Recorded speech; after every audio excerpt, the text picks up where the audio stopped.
I don't have to get people's consent to show this in a public area. I think you should be aware that there are children here. There are possibly women who have suffered miscarriages and have had to, and might be remembering a deep trauma by looking at these. Yeah, a lot of children have sympathy when they see this kind of thing, and if their parents just educate them, it's not a big deal. And spend the rest of the day unable to stop thinking about it, not even knowing what it really means. Well, I'd say their parents should educate them and say, these are children who need our help. Let's go help them, you know? And then the kids can feel like they have a sense of like doing something for the kids, you know, and that they can, the seeing this will have meaning, you know? Hey, we saw that murdered baby, let's go help that baby, you know? Let's go educate our culture. Let's go change things to help those babies we saw at church today, you know? I think the parents should do that. And I think that the kids will be fine. I just don't think that it's right to use shock value as opposed to actual facts and actual ways of... What does it say? Yes, my daughter had her baby. Awesome. Yeah, and we still have that baby. And he's 10 years old now.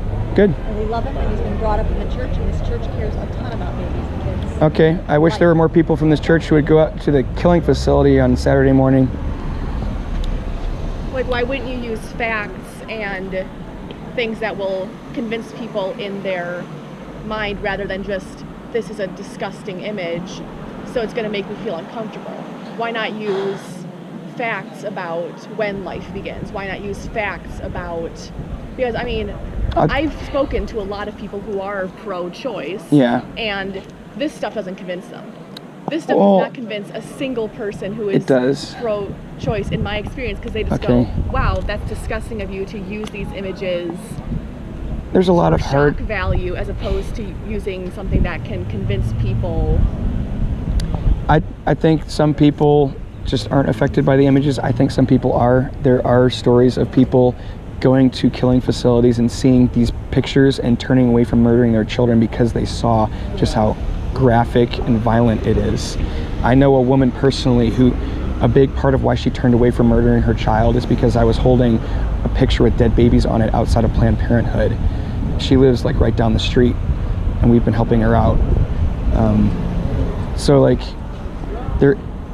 these images do save kids' lives. We don't know how, like, people are driving around, people are walking around, we don't know who's going to see it and how it's going to affect them. We can pray to God to use this to change people's hearts and minds, because in the future they may be in the position where they're considering abortion, and then they'll think back on those people they saw out on the streets with those terrible images, and that might make them think twice about what they're doing, right?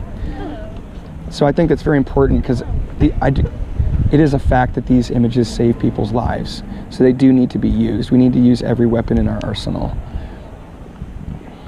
I do believe that there are better ways to go about it. Okay. And yeah, I'd encourage you to. You don't have to hold. I'm not saying that you have to hold an image of a dead baby, but I'd encourage you to think about like what you're going to do to try to abolish abortion. You know, don't. Anti-abortion, obviously. I mean, what do you mean by that? Well, I believe it should be illegal. Right. So that's what you believe, but what do you do? I also believe that murder should be illegal, but I don't go around holding pictures of people who have been shot in the head. Well, murder is illegal in our nation, but not for these kids. Like, not want to commit a crime by showing this is what a person who has been shot.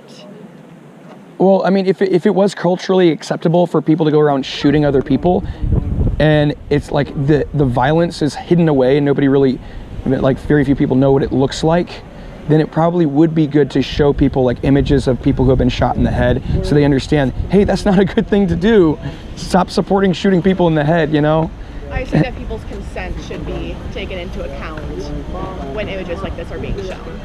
Because I think there are a lot of people who might have situations that you're unaware of, who might be driving by and seeing a picture like this might put them into a panic attack, which makes them unfit to drive. Or they might have a deep-seated trauma of something that you don't know about.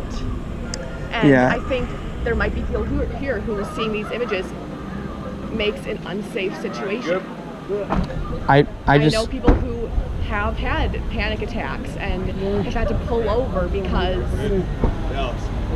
they suddenly are unable to do anything. What's up, Dallas? Morning, Matt. They can't even breathe because they're having such a horrific experience. I mean, I think saving people from being mutilated to death is more important, and these images do that. And this can create cultural change. We need to reach a ton of people with the truth. Using signs like this reaches a lot of people. Like, to create cultural change, you have to reach a lot of people at once on a regular basis.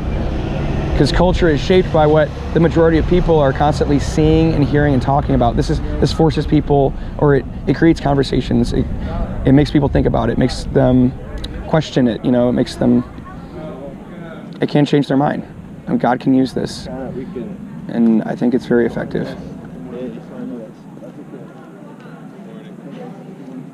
So I'd encourage you to think about what you're going to do to fight this Holocaust and be a voice for the voiceless and be visible for the invisible to try to abolish abortion.